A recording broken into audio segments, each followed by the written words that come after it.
ഇനി നമുക്ക് പേപ്പർ ഗ്ലാസും ത്രെഡും വെച്ചിട്ട് ഒരു പൂക്കൂട ചെയ്യാമേ. അതിനായിട്ട് നമുക്കൊരു പേപ്പർ ഗ്ലാസ് എടുക്കാം. അതിൻ്റെ പുറത്തായിട്ട് കുറച്ച് പശ തേച്ച് കൊടുക്കാം. എന്നിട്ട് നമുക്കിതാ ഈ കാണുന്ന പോലെ തന്നെ നമ്മുടെ കയ്യിലുള്ള ത്രെഡ് ഇങ്ങനെ ചുറ്റിച്ചു കൊടുക്കാം. ത്രെഡ് ഇല്ലാന്നുണ്ടെങ്കിൽ നമ്മുടെ വർക്ക് ചെയ്യാൻ ചണമായാലും മതിയേ.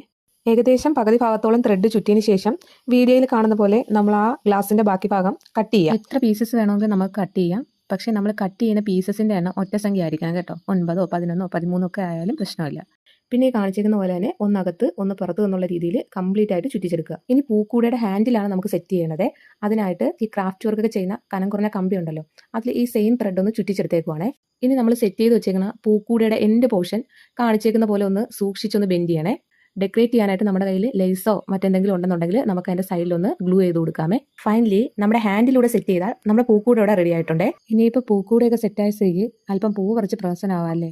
അപ്പോൾ നമ്മുടെ പൂക്കൂടെ എങ്ങനെ ഉണ്ടെന്ന് കമൻറ്റ് ചെയ്യാൻ മറക്കല്ലേ. വീഡിയോ ഇഷ്ടമായെങ്കിൽ ലൈക്ക് ചെയ്യണേ. നമ്മുടെ ചാനൽ സബ്സ്ക്രൈബ് ചെയ്ത് സപ്പോർട്ട് ചെയ്യാൻ മറക്കല്ലേ.